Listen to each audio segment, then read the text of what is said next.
システムが突然暴走を始めました。機長が手動操作に切り替えようとしましたが、オーバーライドを受け付けないんです。管制システムも5分前から完全にダウンしています。運行管理部のエースである社長令嬢の声が静電気のノイズに埋もれた管制室に響き渡る。窓の外では白い機体が酔った鳥のように空中でふらついていた。あの悪夢のような火の光景が目の前で再現されようとしていた。俺は彼女と一緒に古びた旧管制室へと駆け下りる。埃にまみれた機器たちが最後の希望を託す緊急システムだ。過去と現在が交錯するような光景の中で、俺たちは時間との勝負を始めた。それって、ハッキングといえばそうかもしれない。でも今は人命が危険にさらされているんだ。かつてパイロットだった俺の記憶が今別の形で命を救おうとしていた。キーボードを叩く指先、無線機を通じて伝える指示。1分1秒が永遠のように感じる緊張の中にいる俺は気づいていなかった。この事態の背後には遥か昔の悲劇の影が潜んでいることに。春の日差しが格納庫に差し込み、航空機の銀色の機体を優しく照らしていた。桜エアラインの第三格納庫は朝から整備士たちの活気ある声で満ちている。穴山さん、この調整値これでいいですか？若い整備士の声に、俺、穴山翔介は作業中の機体の下から這い出て、汗で湿った前髪を手の甲で払いながら立ち上がった。どれ？若い整備士の差し出した点検表を受け取り、ざっと確認する。ああ、その値は古いマニュアル通りだと問題が出るよ。この機体は特別仕様だからな。このタイプの油圧系統は、高高度で気圧が変わると、わずかに膨張係数が変化するんだ。へえ、そんなこともあるんですね。さすが穴山さん、パイロットだっただけありますね。若い整備士が簡単の声を上げ、俺は少し困ったように笑みを浮かべた。まあ、現場でいろいろ見てきただけさ。短く切り返す。過去の話を蒸し返したくなかった。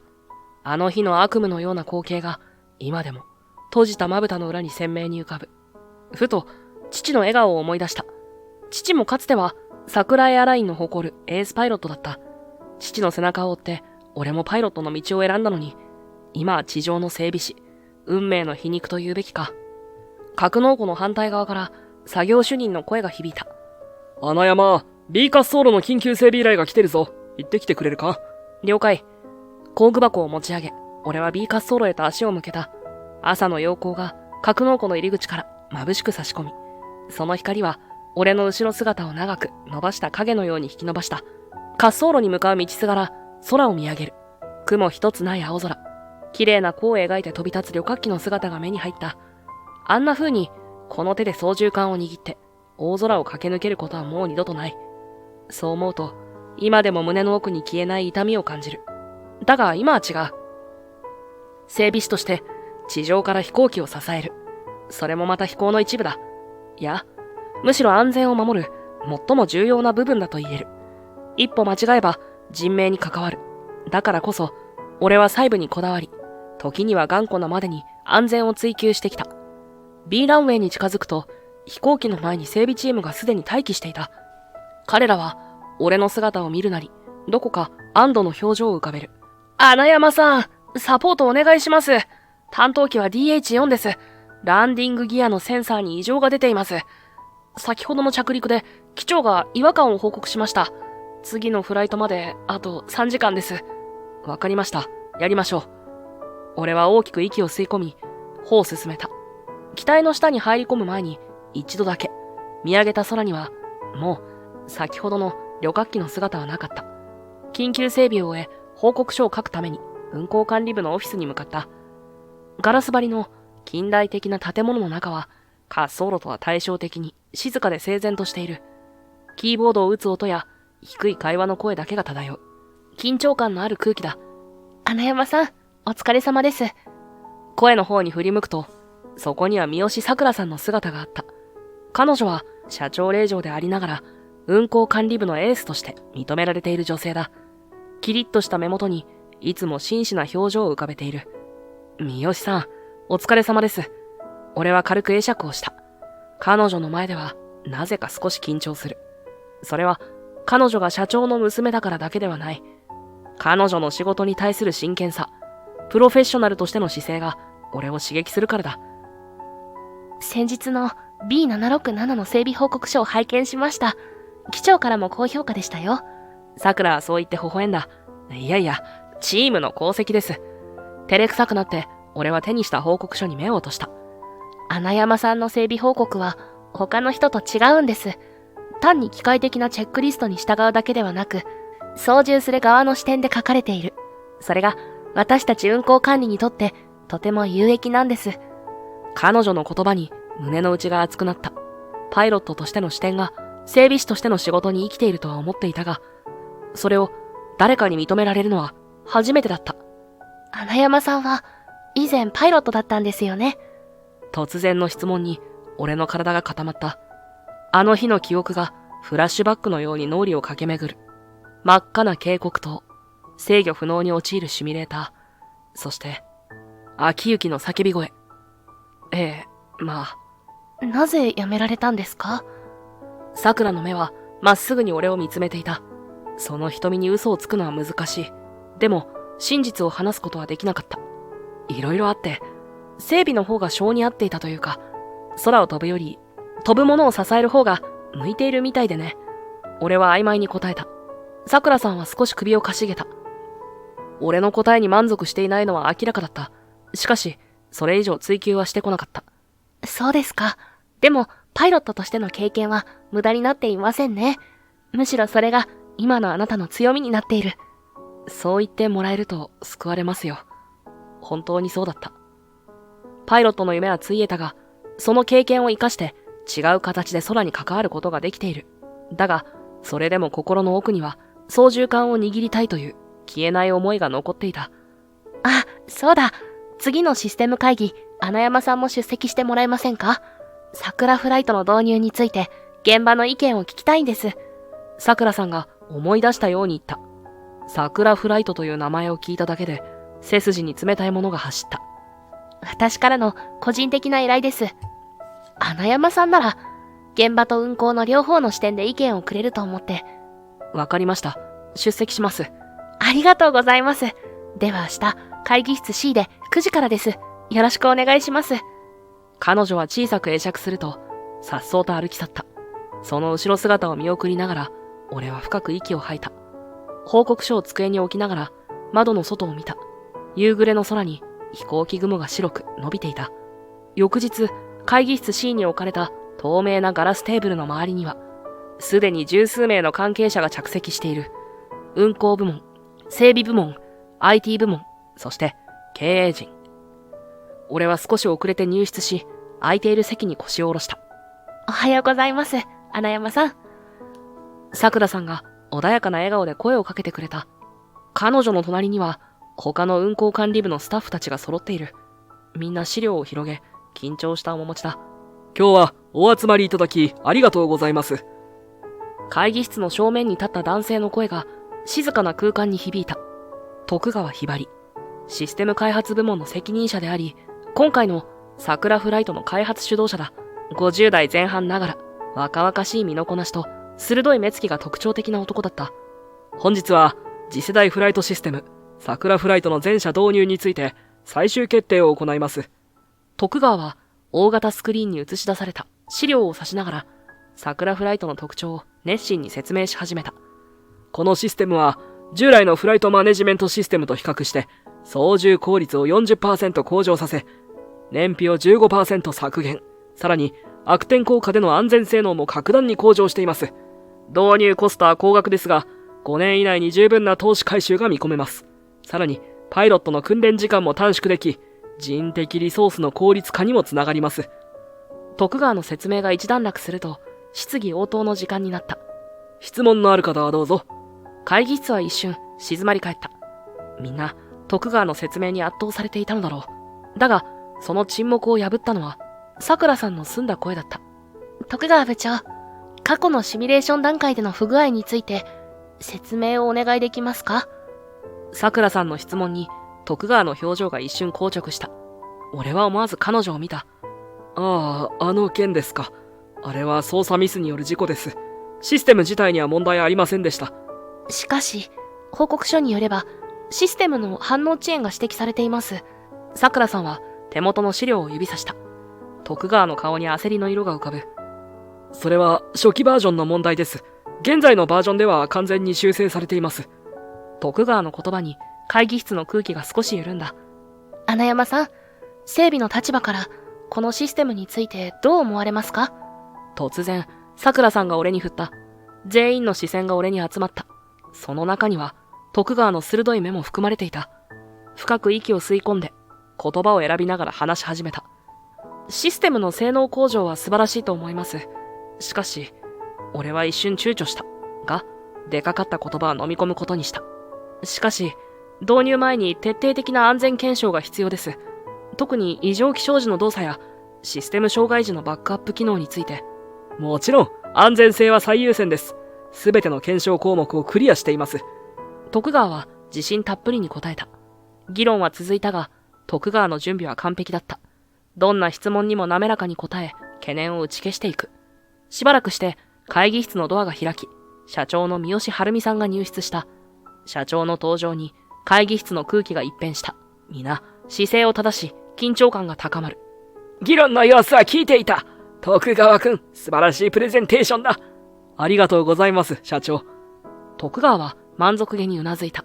社長、まだ安全性の検証が不十分です。過去の事故も考慮すべきでは。さくらさんが声を上げた。が、社長は彼女の言葉を遮った。さくら、会社の決定に個人的な感情を持ち込むな。その声には厳しさが込められていた。さくらさんは唇を噛んだ。その表情には悔しさと悲しさが混ざっていた。父と娘の間に流れる冷たい空気をみんなが感じ取っていた。社長は会議室全体に向かっていった。桜フライトの導入はすでに取締役会で決定済みだ。この会議は導入スケジュールと具体的な移行計画を決めるためのものだ。その言葉に会議室に静かな衝撃が走った。特にさくらさんはすでに決まっていたことに驚いた様子だった。では具体的な導入スケジュールに移りましょう。徳川は勝ち誇ったような笑顔でそう言い、会議を粛々と進めていった。会議の終わりを告げるチャイムが鳴り、参加者たちはそれぞれの持ち場へと向かい始めた。俺は立ち上がった徳川に近づいた。徳川部長、少しよろしいですか？振り返った徳川の表情には一瞬だけ苛立ちが浮かんだが、すぐに取り繕った笑みに変わった。穴山くんか、何かな？周囲に人がいなくなるのを待って、俺は静かに口を開いた。システムの再検証をお願いします。あのシミュレーション事故は単なる操作ミスではなかったはずです。徳川の目が細くなった。まだそんなことを言っているのか。あれはすでに決着した話だ。いいえ、決着していません。あの時のデータを見直せば、システムの異常反応が明らかです。徳川は周囲を見回し、誰も聞いていないことを確認すると、声のトーンを変えた。穴山、君はもうパイロットではない。整備士としての立場をわきまえた方がいい。その言葉は刃物のように俺の胸を刺した。立場は関係ありません。安全に関わる問題です。安全？君は自分の失敗の責任をシステムに押し付けているだけだ。真田くんが亡くなったのは君自身の判断ミスだったのに。徳川は嘲笑うように言った。その言葉に怒りが沸点に達した。拳を握りしめ、一歩前に出る。秋行の名前を口にするな。徳川は少し後ずさりしたが、すぐに態度を立て直した。感情的になるな。これはビジネスだ。桜フライトはこの会社の未来を担う技術なんだよ。人命よりビジネスなのか？人命、大げさな。システムは完璧だ。問題があるとすれば、それを扱う人間の側だ。君のような失格者のね。徳川は鼻で笑った。その瞬間、俺の視界が赤く染まった。拳を振り上げそうになったが、なんとか我慢する。哀れだよ、穴山くん。過去に囚われて前に進めない男は、君のように才能を無駄にする者は珍しい。せっかく有望なパイロットだったのに。ま、整備士としては及第点かな。そんな、嘲笑うような言葉を残して、徳川は颯爽と会議室を後にした。ドアが閉まる音が異様に大きく響いた。空になった会議室で、俺は窓際に立ち、ゆっくりと息を吐き出した。窓の外では、飛行機が滑走路を駆け抜け、ゆっくりと機首を上げ、青空へと上昇していく。かつては俺もあの場所にいた。操縦桿を握り、大空を自由に飛び回っていた。3年前のあの日、桜フライトのテストシミュレーションの日、俺と秋雪は新システムの操縦性を評価する任務を与えられていた。翔介、このシステム本当にすごいよ。シミュレーターの中で秋雪は興奮した声を上げていた。彼は常にそうだった。新しいものに目を輝かせ、積極的に取り入れようとする。俺と同い年だが、操縦技術は群を抜いていた。慎重にな、秋雪。まだ完全に信頼できるとは思えないぞ。心配性だね。こんな優れたシステムがあれば、人為的ミスも減らせるよ。彼の言葉通り、桜フライトは素晴らしいシステムだった。自動的に、最適な飛行経路を選択し、天候変化にも瞬時に対応。パイロットの負担を大幅に軽減する画期的なものだった。だが、その日は違った。悪天候のシミュレーション中、突然システムが暴走し始めた。秋雪の懸命な操作も虚しく、シミュレーターは急降下を始めた。なんだこれ、操縦が効かない。手動に切り替えろ。早く。俺たちは懸命にシステムをオーバーライドしようとしたが、画面には次々と警告が点滅し、機体情報はカオス状態になっていった。そして、反応しない。翔介、どうすれば。秋雪の最後の言葉は爆発音とともに切れた。シミュレーション上の墜落だったが、秋雪は激しい動きについていけなかったのか、椅子から転落し、頭を強く打った。病院に運ばれた彼は、二度と目を覚まさなかった。後の検証で、徳川率いる開発チームは、パイロットの操作ミスと結論付けた。システムデータは操作不能になる前に、パイロットが致命的な判断ミスを犯したことを示していると。俺は猛烈に抗議したが、徳川の論理的な説明の前に孤立していった。最終的に俺はパイロット適性検査で精神的不安定という診断を受け、資格を剥奪された。それ以来、俺は整備士として働きながら桜フライトの真実を突き止めようとしてきた。しかし、証拠となるデータはすべて徳川の管理下にあり、近づくことさえできなかった。そして今、再び桜フライトが今度は実機に導入されようとしている。もし同じ事故が実際の空で起きれば、俺は拳を固く握りしめた。昼休みの整備場は比較的静かだった。多くの整備士たちは食堂に向かい、数人だけが機体の傍らで弁当を広げている。俺は習慣的にこの時間帯を使って独自の調査を続けていた。記録倉庫と呼ばれる狭い部屋はデジタル化されていない古い整備記録や事故報告書が保管されている場所だ。埃まみれの棚に並ぶ紙の資料たち。ほとんどの社員はこの場所の存在すら忘れているかもしれない。部屋に足を踏み入れると、埃っぽい空気が鼻をくすぐる。棚の奥から3年前のシミュレーション事故に関する資料箱を引っ張り出す。何度も目を通した資料だが、まだ見落としがあるかもしれない。とにかく証拠が必要だった。会議での徳川の態度を思い出すと、腹立たしさがこみ上げてくる。自己報告書を広げ、機械的な記述の海に目を凝らす。数値、時刻、操作ログ。何百回と読んだ文章。でも今日は少し違う角度から見てみようと思った。表向きのデータではなく、その裏側に隠されたものを探る。調査報告書修正履歴。小さな付箋に記された文字が目に入った。それは、俺がまだパイロットだった頃、調査委員会に提出した自分のメモの一部だった。この自己調査には複数のバージョンの報告書があり、最終版は徳川と彼のチームが仕上げたものだ。そういえば、最終版と初期の草案とではいくつかの数値が変わっていた。当時は単なる調査の進展による修正だと思っていたが、古いノートパソコンを開き、保存していたデータファイルと紙の報告書を照らし合わせる。デジタルデータを見ながら、紙の報告書に書かれた数字と突き合わせていく。待てよ、この数値。シミュレーション中の制御不能状態になる直前のシステム反応時間。最終報告書では 0.8 秒だが、最初の報告書では 3.2 秒になっている。この差は大きい。航空機の制御において3秒の遅れは致命的だ。これは意図的な改ざんだろう。俺は震える手で他の部分も確認していく。システムエラーコードの記述、操縦桿の入力に対する機体の反応、すべてが微妙に書き換えられていた。これらの修正はすべて一つの方向を指している。システムの問題を隠し、パイロットの操作ミスに見せかけること。こんなことが。しかし、これだけでは決定的な証拠にならない。データの解釈による違いだと言われれば、それまでだ。徳川のような狡猾な男を追い詰めるには、もっと強力な証拠が必要だ。時計を見ると、昼休みはもう終わりかけていた。資料を元の位置に戻し、パソコンをしまいながら、次の一手を考える。このままでは限界がある。会社のメインシステムにアクセスして、オリジナルのログデータを確認する必要がある。だが、それには高度なアクセス権が必要で、整備士の俺には到底手が届かない。運行管理か。運行管理部ならシステムログへのアクセス権がある。そして、そこのトップは桜さんだ。社長令嬢であり、徳川に反対する数少ない声の一つ。彼女に協力を求めるべきか。リスクは大きい。社長の娘を巻き込めば、会社全体を揺るがす大事になる可能性もある。悩みながら整備場に戻る途中、遠くから徳川の姿が見えた。彼は数人のエンジニアに囲まれ、熱心に何かを説明している。自信に満ちた表情で時折笑みを浮かべる。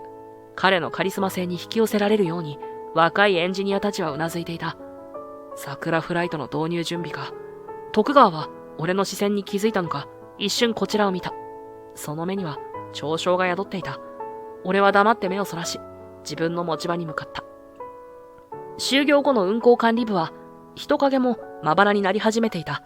残業組の数人が青白いモニターの明かりに照らされて、黙々と作業をしている。その奥、ガラス張りの個室で、桜さんが資料に向かっていた。俺は軽くノックし、ドアを開けた。失礼します。桜さんは顔を上げ、少し驚いたように目を見開いた。花山さん、どうしたんですか？こんな時間に。少しお話があって、別の場所で話せないでしょうか。俺は周囲を見回し、声を落とした。彼女は俺の様子に何かを感じ取ったのか、静かにうなずいた。そうですね。屋上なら人もいないはずです。桜さんの提案にうなずいた。確かに屋上なら、盗聴器などの心配もない。エレベーターに乗り込み、最上階のボタンを押す。狭い箱の中で、互いに言葉を交わさなかった。ただ、桜さんの真剣な表情から、彼女が状況の重大さを察していることが伝わってきた。屋上のドアを開けると、夕暮れの風が俺たちの方を撫でた。西の空はオレンジ色に染まり、遠くの山々のシルエットが浮かび上がっている。空港の滑走路では、まだ飛行機の離着陸が続いていた。ここなら大丈夫でしょう。何の話ですか？3年前のシミュレーション事故のことです。報告書のデータが改ざんされた証拠を見つけました。桜さんの瞳が大きく見開かれた。改ざん？ええ。最初の報告書と最終版を比較してみてください。システム反応時間が意図的に操作されています。俺はノートパソコンを取り出し、保存していたデータを見せた。彼女は画面に集中し、数値を見比べた。これは、確かにおかしいです。でも決定的な証拠には。ならない。その通りです。だから、あなたの協力が必要なんです。私に何ができるというんですか？運行管理部のアクセス権を使って、元のシステムログを取り出せませんか？改ざんされる前のオリジナルデータがあれば、すべてが証明できます。桜さんは、俺をじっと見つめた。その瞳には、葛藤が浮かんでいた。それは、会社のセキュリティポリシーに反することです。私がそんなことをすれば。わかっています。だから、無理にとは言いません。ただ、このままでは、桜フライトが実機に導入されてしまいます。そうなれば、次は、本物の空の上で、事故が起きるかもしれません。風が強くなり、桜さんの髪が揺れた。穴山さん、あなたはなぜそこまでするんですか？その問いに、俺は深く息を吸い込んだ。これまで誰にも話さなかった過去。だが、もう隠す意味はない。彼女の協力が必要だ。それに、何より信頼できる人間に話したい気持ちが強かった。3年前の桜フライトのシミュレーション事故で俺は親友を失いました。桜さんの瞳が揺れた。親友？真田昭之。俺と同期で最も優秀なパイロットでした。遠くを飛ぶ旅客機の微灯を見つめながら、俺はあの日の記憶を桜さんに紡いだ。語り終えて顔を上げると、桜さんの方には涙が流れていた。彼女は声を詰まらせながら言った。そんな辛い思いを。彼女は立ち上がり、俺の前に立った。風にそよぐ髪の向こうに、夕焼けの赤い空が広がっている。穴山さん、あなたはずっと一人で戦ってきたんですね。ええ、証拠がない限り、誰も信じてくれません。だから、誰にも言えませんでした。桜さんは、決意に満ちた表情で言った。私は信じます。あなたを信じます。その言葉に、胸が熱くなった。私も協力します。真実を明らかにしましょう。秋雪さんのためにも、そして次の犠牲者を出さないためにも。彼女は真剣な眼差しで続けた。その目を俺は見つめ返した。ありがとうございます。でも、危険が伴うかもしれません。徳川氏は会社内に強い影響力を持っています。覚悟はできています。私たちで調べましょう。徹底的に。桜さんはきっぱりと言った。一緒に頑張りましょう。俺は立ち上がり、彼女に手を差し出した。桜さんはその手をしっかりと握り返した。温かく力強い手だった。夜も更けた運航管理部のオフィス。窓の外では着陸灯の光が点滅しながら飛行機が滑走路に降り立つ。部屋の中にはモニターの青白い光だけが残っていた。これ見てください。桜さんが画面を指さした。彼女と俺は1週間にわたって桜フライトの開発記録とシミュレーション事故のデータを徹底的に調査してきた。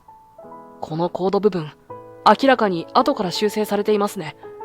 俺は身を乗り出して画面を見た。システムのソースコードには確かに修正の跡が残っていた。異常気象下での操作に関するプログラムの一部が明らかに手抜きで書かれている。そうですね。こんな重要な部分が適当に処理されているのは不自然です。画面に向かって言いながら、ふと隣に座る桜さんの横顔に目を奪われた。彼女の真剣な表情、集中した眼差し。この1週間、彼女の運航管理としての専門知識が調査の大きな力になっていた。穴山さん、どうしました？俺の視線に気づいたのか、彼女が顔を上げた。目が合う。思わず視線をそらした。いや、すみません。ちょっと疲れてきたかも。そうですね。もう夜中の1時ですから、少し休憩しませんか？彼女はデスクの引き出しから小さなポットを取り出し、2つのカップにお茶を注いだ。俺は差し出されたカップを受け取った。指先が触れ、小さく胸が高鳴る。窓際に並んで座り、夜の空港を見下ろす。滑走路の明かりが星のように点在している。穴山さんはパイロットに戻りたいと思っているんですか？突然の質問に少し驚いた。正直なところわかりません。確かに空を飛ぶことへの憧れは今でも消えていません。でも、整備士としての日々も意味があると感じています。桜さんは静かにうなずいた。彼女の横顔が窓ガラスに映る滑走路の明かりに照らされて柔らかく浮かび上がる。私もそうなんです。本当は航空会社に就職することさえ迷っていました。航空業界に入るのが私の本当の望みだったのか、それとも父の期待に応えようとしていただけなのか、今でも時々自問自答します。彼女はカップを両手で包み込むように持ち、湯気を見つめた。その目にはどこか遠い光が宿っている。幼い頃、父は優しかった。よく公園に連れて行ってくれて、帰りにはいつもソフトクリームを買ってくれました。でも、私が10歳の時、ある事故があって、父は親友を事故で亡くしたみたいなんです。それから、父は別人のようになりました。桜エアラインだけが彼の世界になった。私が寂しさを訴えても、将来会社を継ぐなら我慢も覚えなさいと。彼女の目にうっすらと涙が浮かんだ。それで反発するように。いいえ、むしろ逆です。父の期待に応えようと頑張って、成績も部活動も完璧にこなして、そのうち自分でも本当に航空業界が好きなのか、ただ父に認められたいだけなのか、わからなくなってしまって。桜さんは照れくさそうに微笑んだ。でも、運航管理部で働き始めて本当に良かったと思っています。ここには私が守りたいものがある。だから今こうして穴山さんと一緒に真実を追いかけていることも、私にとってはとても意味があります。父に反発するためじゃなくて、乗客の安全を守るため。それが私の仕事なんです。桜さんの真摯な言葉に胸が熱くなった。三好さん、立派ですね。俺は思わず言った。彼女は照れたように笑った。そんなことないです。穴山さんこそすごいと思います。あれだけの挫折を経験して、それでも空への情熱を失わないなんて。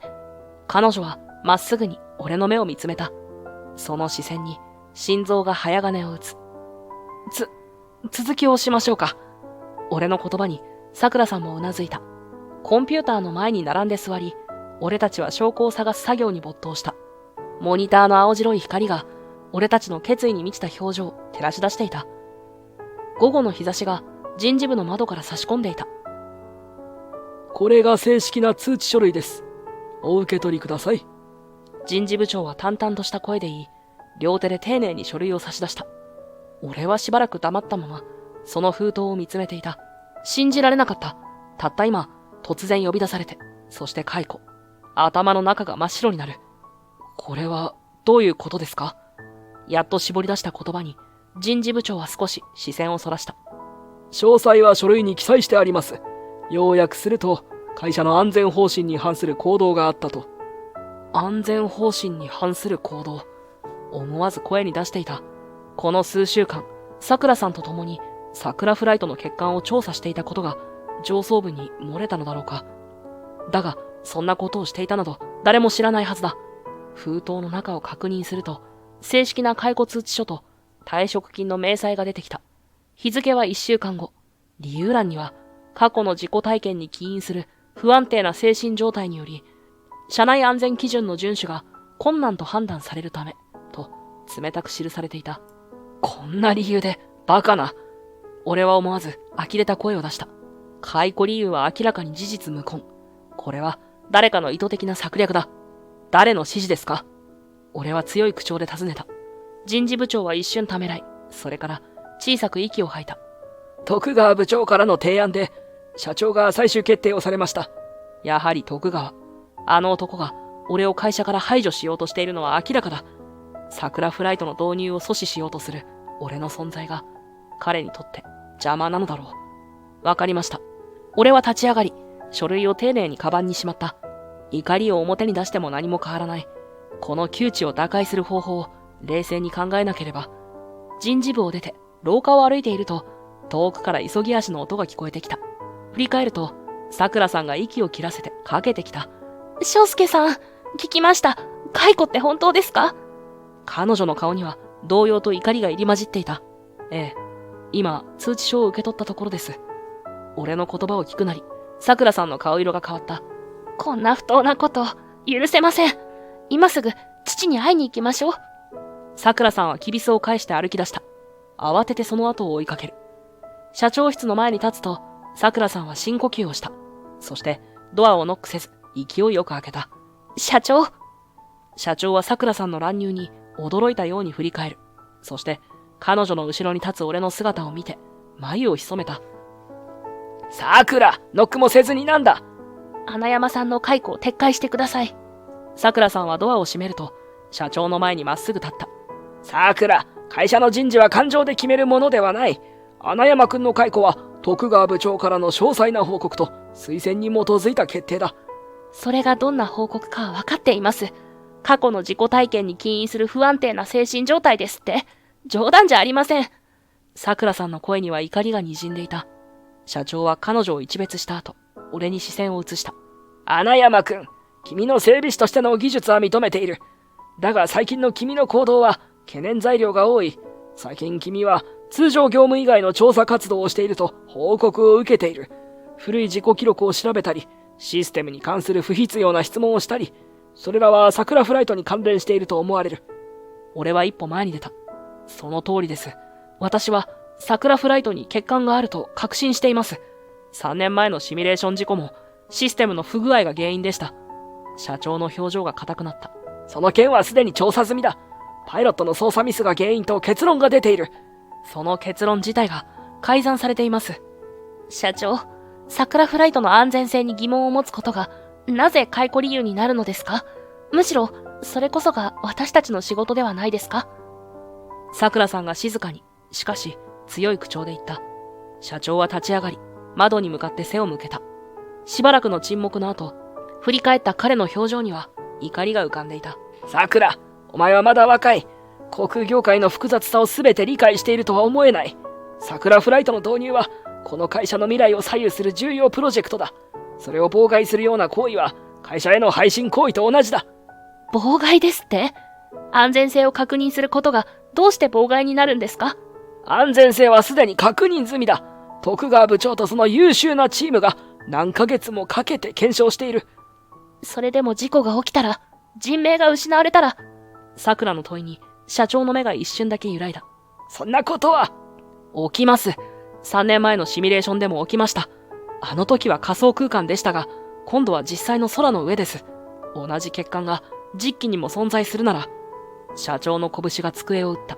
その音に俺たちは一瞬身を縮めた。もういい。無責任な推測で人々を不安にさせるな。穴山くん、君の解雇は取り消さない。そしてお前も、桜。穴山くんとの接触は控えるように。社員として会社の方針に従うべきだ。彼は俺たちを冷たい目で見つめた。出て行きなさい、二人とも。俺たちは静かに部屋を出た。廊下に出ると、桜さんの肩が小刻みに震えているのが分かった。俺は思わず彼女の肩に手を置いた。大丈夫ですか？彼女は俺を見上げ、涙をこらえながら微笑んだ。ごめんなさい、役に立てなくて。いいえ、あなたは十分すぎるほど頑張ってくれました。廊下の窓から見える夕暮れの空がオレンジ色に染まっていた。俺は桜さんに会釈すると、会社の出口に向かって歩き始めた。背後から彼女の視線を感じながら。1週間後、朝の空港はいつもと違う緊張感に包まれていた。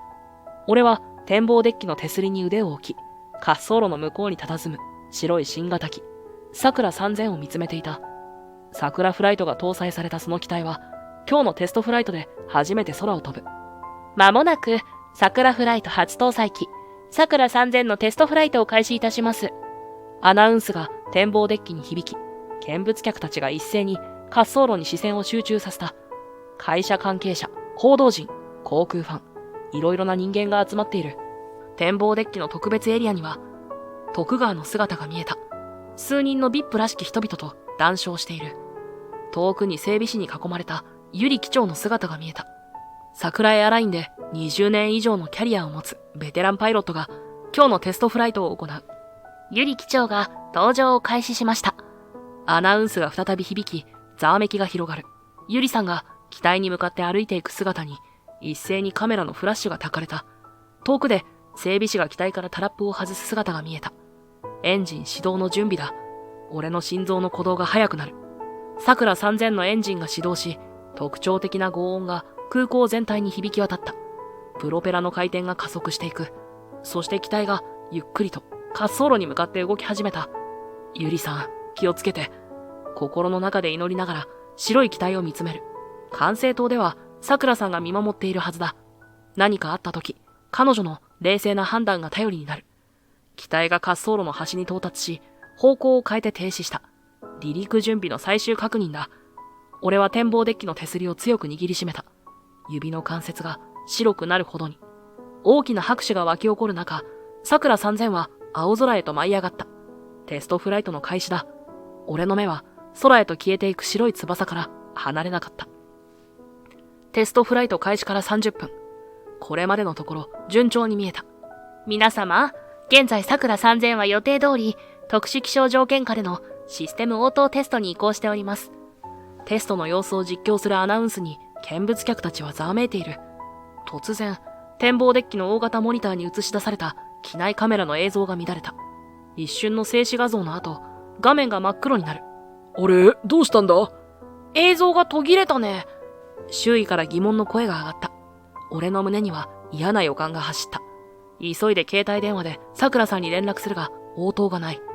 その時、遠くの空で桜3000の姿勢が急に変わった。機首が不自然に上を向き、そして突然急降下し始める。機体が不規則に揺れている様子が遠くからでもはっきりと見て取れた。息を飲む。不吉な予感が背筋を走り抜ける。あの日のシミュレーション事故と同じ光景。俺は展望デッキから飛び出し、全力で管制塔へと走った。桜さん！管制室に駆け込んだ俺の目に飛び込んできたのは、静電気のノイズで埋め尽くされたモニター画面の数々、そしてパニックに陥った管制官たちの姿だった。翔介さん！桜さんが振り返る。彼女の表情には、驚きと安堵と困惑が入り混じっていた。何が起きているんですか？桜フライトが突然暴走を始めました。百合機長が手動操作に切り替えようとしましたが、システムがオーバーライドを受け付けないんです。桜さんの言葉に心臓が締め付けられるような痛みを感じた。まさに3年前と同じ状況だ。管制システムも5分前から完全にダウンしています。通信が途絶え、レーダーも使えない状態です。周囲を見回すと、確かに全ての機器が正常に動いていなかった。モニターには乱れた映像か、静電気のノイズしか映っていない。管制室全体が無力感に包まれていた。ガラス窓の外を見ると、桜3000がさらに不安定な動きを見せ始めていた。左右に揺れ、やがて急激に高度を落とし始める。ゆりさんは、最後の通信では制御不能と。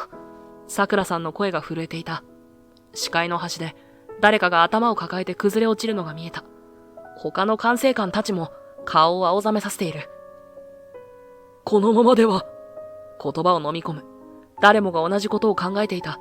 このままでは機体は墜落する。そしてゆり機長の命が失われる。窓の外で桜3000がさらに激しく揺れ始めた。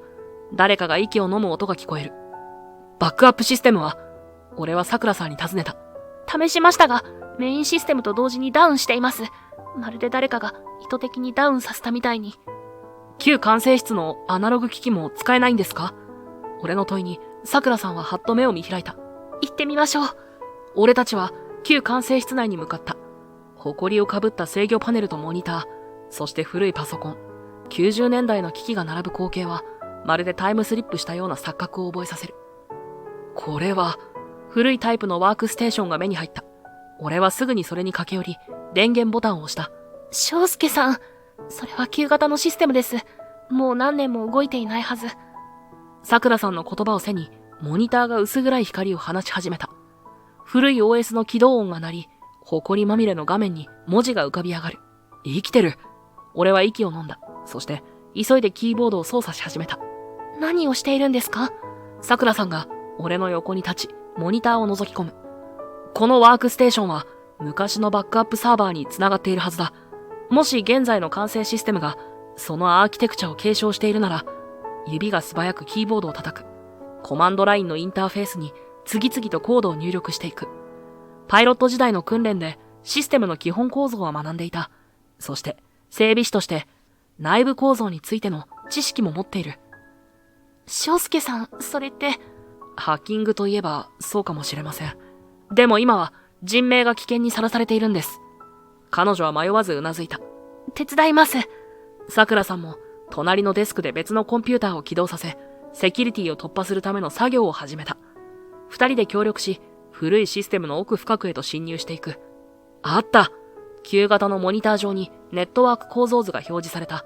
現行システムと旧システムの接続ポイントが緑色の点で示されている。ここから入れます。でも、アクセスキーが。その時、桜さんが立ち上がり、埃をかぶった棚から古いバインダーを引っ張り出した。翔介さん、これは父が昔使っていた緊急マニュアルです。もしかしたら。彼女が素早くページをめくる。そして突然、その指が止まった。見つけました。旧システムのマスターアクセスコード。俺は彼女からコードを受け取り、キーボードに打ち込んだ。緊張で指が震える。アクセス承認の文字が画面に浮かび上がった。やった！俺たちは同時に声を上げた。すぐに俺は次のステップに移った。現行システムの通信制御モジュールに接続し、旧システムを通じてバイパスを確立する。何度か失敗したが、試行錯誤の末、ついに通信パスを開くことに成功した。通信回路を確立。無線機のスピーカーから今までのノイズが消え、クリアな音声が聞こえ始めた。ゆり機長、聞こえますか？こちら管制室、穴山です。しばらくの沈黙の後、緊張した声が返ってきた。穴山くんか？奇跡だな。クリアに聞こえるぞ。ゆりさんの声だ。俺たちは喜びに顔を見合わせた。状況を報告してください。制御不能。手動に切り替えようとしても、システムが受け付けない。高度は急激に下がっている。ゆりさんの声に焦りが混じっている。ベテランパイロットでさえも、動揺するほどの状況だ。ゆり機長、桜フライトの異常動作は、コードセンサーの誤作動によるものです。システムが現実のコードと異なる値を検知して、自動修正を試みているんです。旧型のモニターを見ながら、俺は頭の中で3年前のシミュレーション事故のデータを思い出していた。あの日から何度も分析したデータ。今こそ、それが生きる時だ。まず、左側のサブパネルにある CDU の電源を一度落としてください。CDU の電源。それをやると後方システムが。大丈夫です。桜フライトは特殊なアーキテクチャを持っています。CDU の再起動を行うことで、コードセンサーのキャリブレーションをリセットできるはずです。桜さんが不安そうに俺を見つめている。通常の手順では、飛行中に CDU の電源を落とすなどありえない。だが、今は非常事態。常識は通用しない。了解。 CDU を再起動する。ユリ機長の声が戻ってきた。俺は続けて指示を出す。次にサーキットブレーカーパネルを確認してください。ROWD、番号35と36のブレーカーを引いてください。ROWD、見つけた。35、36。これは、コード系システムのバックアップ回路だな。その通りです。引いたら10秒待って、再び押し込んでください。システムに強制リセットをかけるんです。俺の声は冷静だったが、中では嵐のような感情が渦巻いていた。このまま失敗すれば、ユリさんと乗員たちの命が失われる。そして俺は、再び大切な仲間を失うことになる。古いモニターに機体の状態データが流れ込んでくる。高度計の値が乱れ、そして徐々に安定し始めた。コードセンサーが正常値に近づいています。今のうちにマニュアル操作用のトリムスイッチを最大値まで前に倒してください。そして同時にスロットルを 70% まで絞ってください。それは通常と真逆の操作だぞ。信じてください。桜のアルゴリズムはこの状況では逆の値を処理しています。だからこそ俺たちも逆の操作をするんです。わかった。やってみる。数秒後、機体の姿勢が劇的に変化した。機首が上がり、墜落を続けていた軌道がゆっくりと水平に近づいていく。効いてる。機首が上がった。高度1200メートルで安定してきた。桜さんが歓声を上げた。俺もほっと息をついた。だが、まだ安心はできない。ユリ機長、これでシステムの暴走は一時的に抑えられました。でも完全な制御回復には至っていません。緊急着陸の準備をしましょう。俺はすぐに滑走路の状況を確認した。風向き、気象条件、他の航空機の位置、すべてを頭に入れながら最適な着陸計画を立てる。B 滑走路が空いています。風は南南西5メートル。最適な進入経路は東からの進入です。高度を1000メートルまで下げて、滑走路に対して30度の角度から接近してください。モニターを見ながら、俺は緊急着陸の手順を説明していく。パイロット時代の訓練と整備士として蓄えた機体知識の両方を総動員して。了解。だが着陸装置はどうする？桜のロックが解除できていない。俺は一瞬息を飲んだ。確かにその通りだ。着陸装置の展開も現在のシステム状態では困難かもしれない。着陸装置の手動展開を試みてください。コックピット床下の緊急レバーを。すでに試した。応答がない。俺と桜さんは顔を見合わせた。着陸装置なしでの着陸は最悪の事態を意味する。では、着陸装置なしでのベリーランディングを準備するしかありません。ベリーランディング。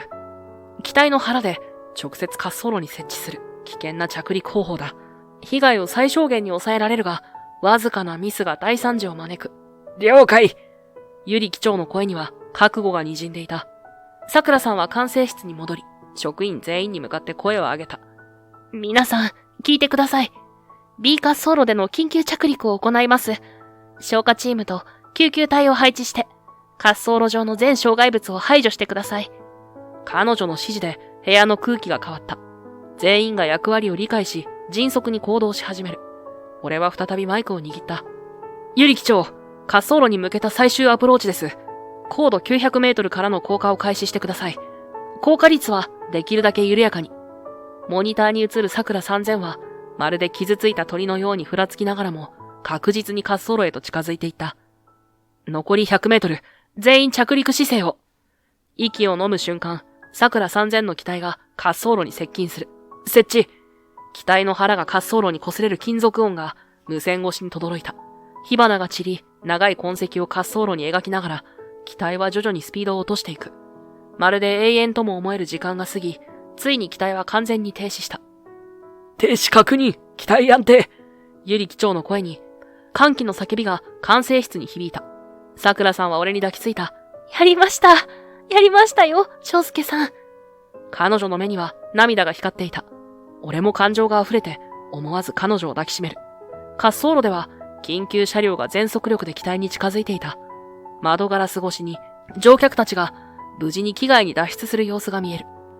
パイロットとしての腕はまだ錆びついていなかったようだな。ゆり機長の声が無線から聞こえてきた。いえ、今日は整備士として航空機を助けただけです。俺は満足げに微笑んで、桜さんの肩に手を置いた。滑走路には夕日が長い影を落としていた。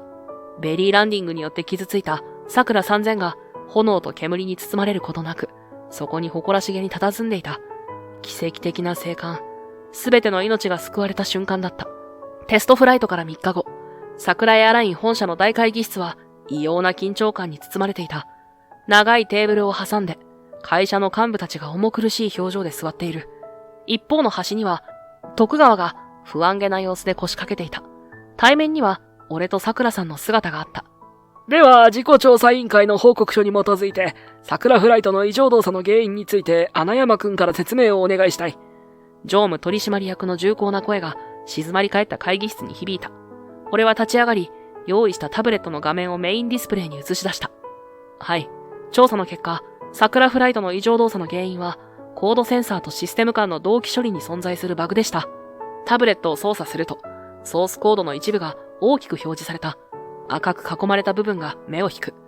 ご覧の通り、特定の条件下、具体的には、機体が一定以上の横風を受けながらコード変更を行う際に、センサーからの入力値が異常な範囲で解釈されるようになっています。これは、コードの設計ミスです。徳川が顔色を変えて立ち上がった。待ってくれ。それは解釈の問題だ。あのコードは極端な条件下での安定性を高めるための特殊処理だ。バグではない。俺は冷静に次の画面へと移った。では、次のログデータをご覧ください。これは3年前のシミュレーション事故と今回の事故、両方に共通するシステムの動作ログです。2つの波形グラフが並べて表示された。どちらも同じパターンを示している。両方のケースでシステムは全く同じ異常パターンを示しています。3年前の事故は操作ミスとされましたが、今回と同じ症状が出ていることは明らかです。徳川の顔がこわばった。それだけでは証拠にならない。状況が似ていただけかもしれない。桜さんが立ち上がり、一枚の資料を取締役たちに配った。これは、徳川部長が3年前の事故調査報告書に加えた修正履歴です。初期の報告書では、システム応答遅延 3.2 秒となっていたデータが、最終版では 0.8 秒に書き換えられています。会議室にざわめきが広がった。桜さんがもう一枚の資料を示した。さらに、元のシステムログから復元したデータがこちらです。明らかにデータが改ざんされています。真田昭之さんが亡くなったのは操作ミスではなく、システムの欠陥が原因だったのです。徳川が青ざめた顔で立ちすくむ。それは違う。彼の声は震えていた。しかし、そのまま諦めたようにゆっくりと椅子に座り込んだ。認めよう。確かに私の設計ミスだった。開発スケジュールに追われていて、一部の処理を簡略化した。テストでは問題なかったんだ。まさか実際の飛行であんな極端な状況になるとは。彼は頭を抱えた。私のキャリアをかけたプロジェクトだった。失敗を認められなかった。だからデータを少し調整した。取締役たちの表情が厳しくなる。誰もが非難の目で徳川を見つめていた。だが、管制システムのダウンは私ではない。あれは私の知らないことだ。突然、徳川が顔を上げ、叫んだ。部屋に重い沈黙が流れた。その沈黙を破ったのは、会議室のドアが開く音だった。振り返ると、そこには社長の姿があった。彼の顔には、これまで見たことのない疲労と諦めが刻まれていた。社長は重い足取りで会議室の前に進み出た。管制システムのダウンは私の指示だ。その言葉に会議室全体がざわめいた。誰もが信じられないという表情で社長を見つめている。桜さんの顔からは血の気が引いていた。俺も耳を疑った。社長はゆっくりと言葉を紡いだ。万が一の場合に備えて、管制システムに特殊なプログラムを組み込んでいた。外部に情報が漏れないように、緊急時には全ての通信記録を遮断し、システムそのものをシャットダウンできるバックドアだ。取締役の一人が立ち上がり、憤りをあらわにした。それが緊急時の対応ですか？事故を隠蔽するためのシステムじゃないですか。社長は首を横に振った。最初はそうではなかった。だがいつしかそうなっていた。彼は重々しく椅子に腰を下ろし、遠い目をした。20年前、私には親友がいた。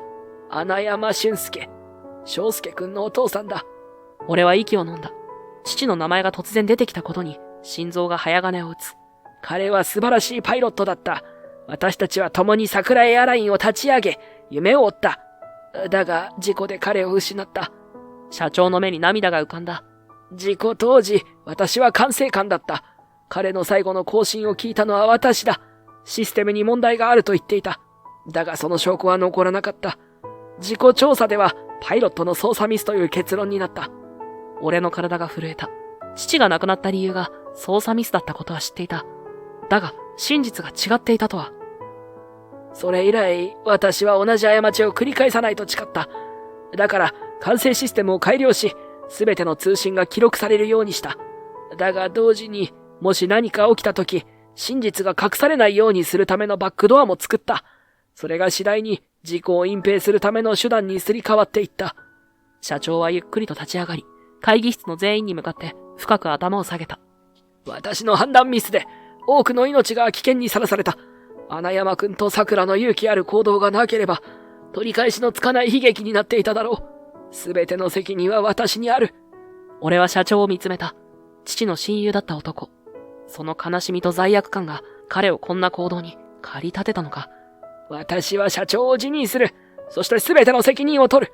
桜フライトの欠陥も、管制システムのバックドアも、そして俊介の事故と3年前の秋山くんの事故の真相も、すべてを明らかにする。窓の外からは夕日が差し込み、会議室の床に長い影を落としていた。記者会見の日、本社ビルの大ホールは報道陣で埋め尽くされていた。カメラのフラッシュが絶え間なく光り、緊張感が空気を満たしている。長いテーブルの中央に、はるみさんが座り、その隣には徳川。はるみさんの表情は、晴れやかとまでは言えないものの、長年の重荷から解放されたような穏やかさをたたえていた。対照的に、徳川の顔には、深い疲労と後悔の色が刻まれていた。本日はお集まりいただきありがとうございます。桜フライトのシステム欠陥と管制システムのバックドアについて、すべての事実を公表します。はるみさんの声が静かにホール全体に響いた。彼は用意された資料を見ることなく話し始めた。桜フライトの設計に致命的な欠陥があったこと、管制システムに秘密のバックドアを設けていたこと、これらすべての責任を私は負わなければなりません。徳川開発部長は辞職し、私も社長を辞任します。すでに取締役会の承認を得ております。フラッシュの嵐が彼の厳粛な表情を照らし出していた。記者会見が終わり、人々が去った後、大ホールには俺と桜さん、そしてはるみさんだけが残された。これで全て終わったな。はるみさんはため息混じりに言った。桜さんがそんな彼の前に立った。いいえ、終わりじゃない。これは新しい始まりよ。桜エアラインはより安全で、より正直な会社になる。私たちは過ちから学んだんだから。はるみさんは微笑んだ。桜、お前は本当に強くなった。母親にだな。お父さんにも似てると思うわ。悪い部分も良い部分も。二人は小さく笑い合った。長年の確執が少しずつ溶けていくような瞬間だった。桜、すまなかった。俺の罪が明らかになれば、会社は倒産し、お前の未来も台無しになる。そう思い込んでいた。だけど今ならわかる。それは単なる言い訳だった。真の勇気とは、真実を明らかにすること。その勇気をお前と穴山くんが教えてくれた。お父さん。桜さんの目に涙が浮かんだ。はるみさんは、そんな彼女の頭を優しく撫でた後、俺に向き直った。穴山くん、俊介、君の父には本当に申し訳なかった。さらに俊介の息子までも俺は、本当にすまない。はるみさんは深く頭を下げた。俺は静かにうなずいた。はるみさんが顔を上げた時には、晴れやかな表情を浮かべていた。桜エアラインの再建を頼むぞ。彼は桜さんの肩に手を置いた。桜さんは驚いた顔をしたが、すぐに決意の表情に変わった。わかった。責任を持って会社を立て直すわ。翔介さんも力を貸してくれますよね。彼女は俺の方を向いた。俺は微笑んで答えた。もちろんです。俺たちは大ホールの窓から外を見た。夕焼けに染まった空には、一筋の飛行機雲が伸びていた。光に照らされた、その白い軌跡は、まるで新しい未来へと続く道しるべのようだった。春の陽光が桜エアラインの新社屋を明るく照らす午後、俺は最上階の社長室の前に立っていた。入ります。ノックの後、俺は静かに部屋に足を踏み入れた。社長就任から半年が経った桜さんは、大きな机に向かい、真剣な眼差しで資料に目を通していた。が、俺の声に顔を上げ、明るい笑顔を見せた。翔介お疲れ様。パイロット訓練は順調？ああ、ブランクがあるから大変だけど、筋は取り戻してきたよ。俺はソファーに腰掛け、彼女が差し出したコーヒーを受け取った。あの一件以来、俺はパイロットの道に戻ることを決意した。それを全面的に支援してくれたのは、他でもない桜だった。今日の役員会議お疲れ様。俺がそう言うと、桜は少し疲れた表情で椅子から立ち上がり、俺の隣に座った。ありがとう。まだまだ反発も多いわ。若すぎる。女性に務まるのか。いろいろ言われるけど。彼女はそう言いながらも、以前のような苦々しさはなかった。むしろ、挑戦を楽しんでいるような輝きが目に宿っていた。でも、今日は安全対策強化プランが全会一致で承認されたの。これで桜フライト 2.0 の開発も本格化できるわ。それは素晴らしい。俺は心から祝福の言葉を告げた。桜フライト 2.0 は、欠陥のあった旧システムを完全に刷新し、より安全性を高めた次世代システム。その開発顧問として、俺もプロジェクトに関わっていた。あなたのおかげよ。桜はそっと俺の手に触れた。いや、桜の粘り強さがあったからだ。取締役たちを説得し、社員たちの信頼を取り戻すのは簡単なことじゃなかったはずだ。彼女は微笑んだ後、立ち上がって窓際に歩み寄った。滑走路では、桜エアラインの新しいデザインが施された旅客機が離陸の準備をしていた。見て。あれが私たちの新しい翼。俺も彼女の隣に立ち、肩が触れ合うほど近づいた。この半年、俺たちは公私ともに多くの時間を共有してきた。会社の再建計画を練り、安全体制を整え、社員との信頼関係を構築する。そのすべての過程で、俺たちの間には言葉にできない絆が生まれていた。来週から俺も操縦するんだ。本当？それは素晴らしいわ。桜は俺の方を向き、思わずといった様子で両手で俺の手を握った。その温かさと喜びに満ちた瞳に胸が熱くなる。怖くない？正直少しは。でももう過去に縛られることはない。前だけを見て飛ぶつもりだよ。飛んでる時は私が地上から見守ってるわ。いつでも。彼女の言葉に安心感が広がった。ありがとう、桜。窓の外では飛行機が滑走路を走り始め、やがて優雅に空へと舞い上がっていった。その姿を見つめながら、俺たちはしばらく言葉を交わさなかった。だが、その沈黙は心地よかった。桜、今度の休みどこか行かないか？喜んで。私たちずっと仕事ばかりだったものね。桜は頬をあからめながらも嬉しそうにうなずいた。土曜日にしましょう。約束よ。そう言って、彼女は俺の方に軽くキスをし、すぐに恥ずかしそうに顔を背けた。俺は思わず微笑み、彼女の肩を優しく抱き寄せた。窓の外では春の陽光が滑走路を輝かせ、空には無数の可能性が広がっていた。シミュレーション事故で秋行を失い、パイロットの夢も失った日。あの時はもう二度と空には戻れないと思っていた。だが人生は時に予想もしない道を示してくれる。整備士として地道に働くうち、桜と出会い、共に真実を追う日々が始まった。過去のトラウマに立ち向かい、真実を明らかにするという困難な道のりは、俺自身を解放する旅でもあった。